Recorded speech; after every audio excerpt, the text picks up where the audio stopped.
Hello viewers, welcome to our channel. నేను మీ చరణ్ పరిమి. విజయవాడ వరదలని ఆసరా చేసుకొని నాయకులు రకరకాలుగా మాట్లాడడం, వాళ్ళ మీద విమర్శలు, ప్రతి విమర్శలు, ఇట్లా ఒక విధమైన రాజకీయ అలజడి వాతావరణం క్రియేట్ అయి ఉంది.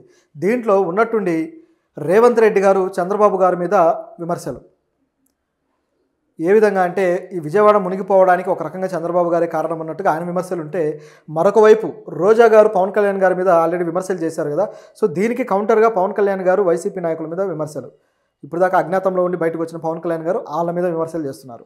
అసలు ఇదంతా కలిపి చూస్తే అసలు రాజకీయాల్లో అసలు ఎందుకు ఈ విధంగా నాయకులు దుమ్మెత్తి పోసుకుంటున్నారు అనేది ఇప్పుడున్న ప్రశ్న. మరోవైపు చూస్తే జగన్ వచ్చేసి వాళ్ళ సోషల్ మీడియా హ్యాండిల్స్లో పెట్టిన పోస్టులు, ఫొటోస్ చూస్తే ఆ వరదల్లో మునిగిపోయినవి ఒక ఏరియల్ వ్యూ షాట్స్ తీసేసి ఫొటోస్ పెట్టారనమాట. అవి చూస్తే ఏమో అవన్నీ కూడా ఫ్యాక్ట్ చెక్ చేస్తే అవి విజయవాడవి కాదు, ఎక్కడో బంగ్లాదేశ్లో పోయిన సంవత్సరం వచ్చిన వరదలకు సంబంధించిన ఫోటోలు ఇప్పుడు వీళ్ళు ఇలా పెడుతున్నారు, విజయవాడ మునిగిపోయింది అన్నట్టుగా. సో ఇట్లా రకరకాలుగా ఉన్న వాస్తవ పరిస్థితులను పెట్టి పార్టీ కార్యకర్తలని అక్కడికి పంపించి మీరు సపోర్ట్ చేయండి అంటే ప్రజలు వచ్చి అక్కడ పనిచేస్తారు కదా. ఇవన్నీ వదిలేసి వీళ్ళ రాజకీయం వీళ్ళది. ఇటువైపు చూస్తేమో పక్క రాష్ట్రం వాళ్ళని విమర్శించడానికి మళ్ళీ వీళ్ళు, ఇట్లా రకరకాలుగా ఉంది సిచ్యుయేషన్. ముందుగా పవన్ కళ్యాణ్ గారు ఇష్యూ చూసి మాట్లాడితే, పవన్ కళ్యాణ్ గారు చాలా రోజులుగా ఈ వరదలు వచ్చిన తర్వాత నుంచి కూడా ఆయన మీడియాలో కనపడలేదు. సహాయక చర్యల దగ్గర ఆయన వచ్చి మొత్తం ప్రజలకి పరామర్శలు కానీ ఇవన్నీ చేయలేదు. దాంతో విమర్శలు వచ్చేసాయి. చంద్రబాబు గారు 70 సంవత్సరాల వయసులో ఆయన వచ్చారు, లోకేష్ వచ్చాడు, అనేక మంది నాయకులు వచ్చారు, కానీ పవన్ కళ్యాణ్ ఎందుకు రాలేదు, ఆయన ఎందుకు విజయవాడలో ఈ నిరాశ్రయులైన వాళ్ళ దగ్గరికి వచ్చి ప్రభుత్వ సహాయాన్ని అందిస్తామని చెప్పి హామీలు ఇవ్వలేదు అని చెప్పేసి విమర్శలు వచ్చాయి. ఈ విమర్శలు సోషల్ మీడియాలో ఒకవైపు అవుతూ ఉండగానే రోజా గారు రియాక్ట్ అయ్యారు. ఆవిడ ఇంట్లో కూర్చొని విమర్శలు చేస్తూ ఉన్నారు. పవన్ కళ్యాణ్ గారు ఎందుకు అక్కడికి వెళ్ళి ప్రజలను పట్టించుకోలేదు అది ఇది అని చెప్పి. నిజానికి వీళ్ళు ఆల్రెడీ రాష్ట్రంలో గతంలో మంత్రులుగా చేసిన వాళ్ళే, వీళ్ళు ఆల్రెడీ రాష్ట్ర స్థాయి నాయకులే వైసీపీ పార్టీ నుంచి. మరి వాళ్ళు ఎందుకు వచ్చి ఇక్కడ పరామర్శించలేదు? కేవలం ప్రభుత్వమే కాదు కదా, ప్రతిపక్షం కూడా చేయాలి కదా. సో ఇదే ప్రశ్న పవన్ కళ్యాణ్ గారు అడిగారు. కొంతమందికి ఇంట్లో కూర్చొని మాట్లాడడం సులభం అవుతుంది, ఈజీగా మాటలు అనేస్తారు, కానీ పని గ్రౌండ్ లెవెల్లో ఎలా జరుగుతుందని సమీక్షించడమే ఒక ముఖ్యమైన పని, నేను ఆ పనిలో ఉన్నానని చెప్పేసి ఆయన చెప్పడం జరిగింది. పైగా తాను అక్కడికి వెళితే ఆయనకు సెక్యూరిటీ అని చెప్పేసి ఆయన చుట్టూ మంది మార్బలం, ఇదంతా సహాయక చర్యలకు ఇబ్బంది అయిపోతుంది, అందుకే నేను వెళ్ళలేదని చెప్పేసి చెప్పడం జరిగింది. ఎందుకంటే ఆయన ఉండి ఏ శాఖ ఎలా పనిచేస్తుంది, దేనికి సంబంధించిన రిపోర్ట్స్ తెప్పించుకోవాలి, కరెక్ట్గా జరుగుతుందా లేదా అని వాళ్ళకి ఆదేశాలు ఇవ్వడాలు కావచ్చు, ఇవన్నీ చూడాల్సిన అవసరం ఉంది. ఆయా శాఖల మంత్రుల్ని సమన్వయపరిచి పంపించడం కావచ్చు, నిర్ణయాలు తీసుకోవడం కావచ్చు, ఇవన్నీ ఒకవైపు ఆయన చేస్తూనే ఉన్నారు. ప్రజల్లోకి రావడం వచ్చి చేయొచ్చు, రాకుండా కూడా చేయొచ్చు, అది ఆయనకు ఉండే వెసులుబాటును బట్టి జరుగుతుంది. అందరూ వచ్చేసి అందరూ చేసేయాలి అంటే అక్కడ వీళ్ళకి సెక్యూరిటీ ఇచ్చేసి మొత్తం 30-40 మంది జనాలు వీళ్ళే సరిపోతారు. సో అక్కడ ఉన్న వాళ్ళని పట్టించుకొని రెస్క్యూ చేయడానికి ఏదైతే ఆ టీం ఉంటుందో ఎన్డీఆర్ఎఫ్ టీం, సో వీళ్ళు యాక్టివ్గా పనిచేయడానికి అక్కడ అంతరాయం ఏర్పడుతుంది అనేది పవన్ కళ్యాణ్ గారి భావన. మొత్తానికి ఆయన కౌంటర్ అయితే ఇచ్చారు. అలాగే బుడమేరుకు సంబంధించి కూడా ఆయన ఒక ఆసక్తికరమైన విషయాన్ని చెప్పాడు. ఏంటంటే బుడమేరు తీరం ఏదైతే ఉందో అటువైపు ఇటువైపు బుడమేరు ఒడ్డున అనేక కట్టడాలు ఆక్రమ కట్టడాలే, అందరూ ఆక్రమించుకొని కట్టినవే. సో ఇందులో వాళ్ళ వాటర్ కూడా, వాళ్ళు ఉపయోగించిన వాటర్ డ్రైనేజ్ కూడా ఎటువైపు వెళ్తుందో కూడా అర్థం కాని పరిస్థితి ఉంది. సో ఈ విధంగా ఉండటం వల్లే ఆ వాటర్ ఏదైతే బుడమేరు వాగులోని వాటరు స్ట్రైట్గా ఇక విజయవాడ ఇట్లా ముంపు ప్రాంతానికి వచ్చేసాయి అని చెప్పేసి చెప్పడం జరిగింది. హైదరాబాద్లో ఎలాగైతే హైడ్రా ఉందో అదేవిధంగా ఏపీలో కూడా హైడ్రాని పెట్టకపోతే ఇక ఏమాత్రం ఇక ఉపేక్షించాల్సిన పని లేదు, ఇలాంటి వరదలు వస్తూనే ఉంటాయనే దానికి ఇది ఒక ఎగ్జాంపుల్.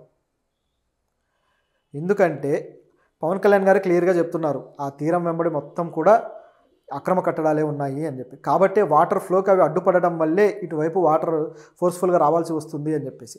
సో ఎంత ప్రాంతాన్ని ఆక్రమించుకొని కట్టారు, ఎంత ఆ కాలువని వీళ్ళు దోచుకున్నారు అనేది ఇక లెక్క తేలాల్సి ఉంది. సో ఇది ఇక్కడ ఉన్న సమస్య. అంటే ప్రతిదీ కూడా లేక్ వ్యూ అని చెప్పేసి, లేకపోతే రివర్ వ్యూ అని చెప్పేసి ఆ విల్లాస్ కట్టి అక్కడ అమ్మడంతో ఈ విధంగా కొన్నవాళ్ళు, బాగా డబ్బున్న వాళ్ళంతా వెళ్ళి అక్కడ కొనుక్కొని లేక్ వ్యూలు ఎంజాయ్ చేస్తూ ఉంటే చివరికి ఇక్కడ వరదలు వచ్చేసి సామాన్యులు చచ్చిపోతున్నారు. చివరికి వాళ్ళకు కూడా ప్రమాదమే, అది ముదిరినప్పుడు వాళ్ళకు కూడా ప్రమాదాలు రాక తప్పదు. అనేక మంది విల్లాస్లో ఉన్న వాళ్ళు తెలంగాణలో చూసాం, అందరూ బయటకు వచ్చేసి వాళ్ళ విల్లాస్ సగం మునిగిపోయాయి, అవన్నీ కూడా చెరువుల్లో కట్టినవే, మాకు సహాయాలు చేయండి అని చెప్పేసి బయటకు వచ్చారు. సో ఇది ఇక్కడ ఉన్న పరిస్థితి. ఇంకా మరోవైపు చూస్తే చంద్రబాబు గారి మీద రేవంత్ రెడ్డి గారి విమర్శ. ఆయన ఏమంటున్నారంటే, నిజానికి ఇప్పుడు ఏపీలో వచ్చాయి, తెలంగాణలో వచ్చాయి వరదలు, రెండు ప్రాంతాల్లోనూ వచ్చాయి. కాకపోతే ఏపీలో బాగా దెబ్బతింది. విజయవాడ, గుంటూరు ప్రాంతంలో ఎక్కువగా ప్రజలు నిరాశ్రయులైపోయి లక్షల మంది నిరాశ్రయులై దెబ్బతిన్నారు. కానీ తెలంగాణలో అటువంటి పరిస్థితి రాలేదు, చాలా కొద్దిగా మాత్రమే వచ్చింది ఏపీతో పోలిస్తే. సో దీన్ని దృష్టిలో పెట్టుకుని రేవంత్ రెడ్డి గారు ఏమన్నారంటే, ఏపీలో ప్రభుత్వం కాస్త అలసత్వంతో నిర్లక్ష్యంగా ఉండటం వల్లే ఈ విధంగా జరిగింది, సో ఏపీ ప్రభుత్వం అప్రమత్తంగా లేదు అని చెప్పేసి ఆయన కౌంటర్లు వేశారు. చివరికి కౌంటర్లు ఎవరికయ్యా అంటే చంద్రబాబు గారికి. సో ఇండైరెక్ట్గా ఆయన అన్నట్టే, ఎందుకంటే అప్రమత్తంగా లేనిది ఆయన ప్రభుత్వమే కాబట్టి. సో ఇట్లా మేము కరెక్ట్గా అప్రమత్తంగా ఉండబట్టి ఈ నష్టాన్ని కూడా మేము జరగకుండా కాపాడుకోగలిగామని చెప్పేసి అన్నారు. అయితే దీనికి కూడా కౌంటర్లు వచ్చాయనుకోండి, ఎందుకంటే తెలంగాణలో మామూలుగానే ఖమ్మం ప్రాంతంలో బాగా విపరీతంగా వాటర్ వచ్చేసాయి, పైగా ఆ ఫ్లో వాటర్ వెళ్ళిపోవడానికి కూడా ఒక మార్గం దొరికి తొందరగానే అక్కడ సమస్య. అయితే విజయవాడలో ఆ పరిస్థితి లేదు, విజయవాడలో పూర్తిగా ముంపుకు గురైంది. అయితే దీంట్లో ప్రభుత్వం అప్రమత్తంగా లేకపోవడమే కారణం అంటే అది కూడా కొంత కారణమే, ఎందుకంటే రెడ్ అలర్ట్ అనేది చాలా లేట్గా ప్రకటించారు, అప్పటికే వచ్చేసింది. ఇది చాలా ముందుగా ప్రకటించుంటే ప్రజలను అప్రమత్తం చేసి ఇమీడియట్గా వాళ్ళు ఏవైతే లోతట్టు ప్రాంతాల నుంచి పైకి వచ్చే అవకాశం అయితే ఉండుండేది, అదేవిధంగా సురక్షిత ప్రాంతాలకు వెళ్ళే అవకాశం ఉండేది, అదేవిధంగా ఆ టైం కూడా లేని వాళ్ళకి పునరావాస కేంద్రాలకు వెళ్ళే ఛాన్స్ అన్నా ఉండేది. సో ఇన్ని రకాల అవకాశాలని అప్రమత్తంగా లేకపోవడం వల్ల దెబ్బతీసినట్టుగా ఇక్కడ కనిపిస్తుంది సినారియో. సో ఇది ఇక్కడ ఉన్న సిచ్యుయేషన్. సో ఈ విధంగా గురు శిష్యుల మధ్య ఒక చిన్నపాటి రవిల్లి అయితే మొదలైందని చెప్పాలి. పవన్ కళ్యాణ్ గారు అయితే దీనికి సంబంధించి విరాళాలు ప్రకటిస్తున్న వాళ్ళందరికీ కూడా కృతజ్ఞతలు చెబుతూ వస్తున్నాడు. చూస్తే చిరంజీవి గారు కూడా ప్రకటించారు కదా, ఆయనకు కూడా రిప్లై అయితే పెట్టారు. సో విరాళాలు ప్రకటించడం అనే మంచి సంస్కృతి మాత్రం ఇప్పుడు చిన్నగా ఊపందుకుంది. సో దీనైతే మనం హర్షించాల్సిన అవసరం ఉంది. అయితే ఏదైతే దీన్ని ప్రభుత్వాలు అలాగే ప్రతిపక్షాలు రెండూ కూడా వాళ్ళ పబ్బం గడుపుకోవడానికి వాడుకునే పద్ధతి ఏదైతే ఉందో ఇది మాత్రం మరీ పనికిమాలిన పద్ధతిలాగా ఉంది. సో దీని మీద మాత్రం కొద్దిగా సంయమనంతో వ్యవహరించి ముందు ప్రజలకు శ్రేయస్సు దీన్ని కాన్సన్ట్రేట్ చేసి ముందు వీళ్ళకి ఆ శ్రేయస్సు కలిగించి ఆ తరువాత ఈ రాజకీయం ఏదైతే ఉందో అది చేస్తే బెటర్. ఎప్పుడైతే వరదలు వచ్చాయో అప్పుడే స్టార్ట్ చేసేసారు, అది ఏదైతే రిటైనింగ్ వాల్ ఉందో ఆ రిటైనింగ్ వాల్ మేమే కట్టాం, మా హక్కు అని చెప్పేసి, అది మా క్రెడిట్ అని చెప్పేసి వైసీపీ తమ ఖాతాలో వేసుకోవడానికి లేదు, మేము ముందే పునాదులు వేసామో ఆ తర్వాతే మీ పని జరిగింది అని చెప్పేసి ఇటువైపు టీడీపీ ఏదైతే ఉందో కృష్ణా కట్ట మీద కట్టిన ఆ వాల్ కాబట్టే ఆ నది అనేది మొత్తం లోపలికి రాలేదు, లేకపోతే ఇంకా ఎక్కువ బీభత్సం జరిగేది అనేది అందరికీ తెలిసిందే. అయితే ఆ వాల్ ఎవరు కట్టినా సరే ఇది మాత్రం చాలా గొప్ప ఇనిషియేటివ్, చాలా గొప్ప పని అది. నిజానికి వైఎస్ఆర్సీపీ టైంలోనే ఆ వాల్ పూర్తయింది కాబట్టి ఆ ప్రభుత్వానికి అయితే క్రెడిట్ ఇవ్వక తప్పదు. సో ఇందులో ఒక వివాదం ఏమీ లేదు, ఎవరు పని చేస్తే వాళ్ళని మెచ్చుకోవాలి, ఎవరు దీన్ని అవకాశంగా తీసుకుంటే వాళ్ళని విమర్శించాల్సిందే. సో ఇక ప్రభుత్వం అయితే చాలా చర్యలు చేపట్టాల్సి ఉంది, అన్నీ చేపట్టాలని కోరుకుందాం. నిజానికి ఈ వరదల్లో దాదాపు 1,60,000 హెక్టార్ల భూమి, ఆ పంట భూమి నాశనం అయిపోయింది. అలాగే దాదాపు 26 మంది దాకా చనిపోయారు. దీంతోపాటు లక్షల మంది నిర్వాసితులయ్యారు. ఇంకా దాదాపు 200లకు పైగా ఈ గేదెలు ఇవన్నీ జంతువులు చనిపోయాయి.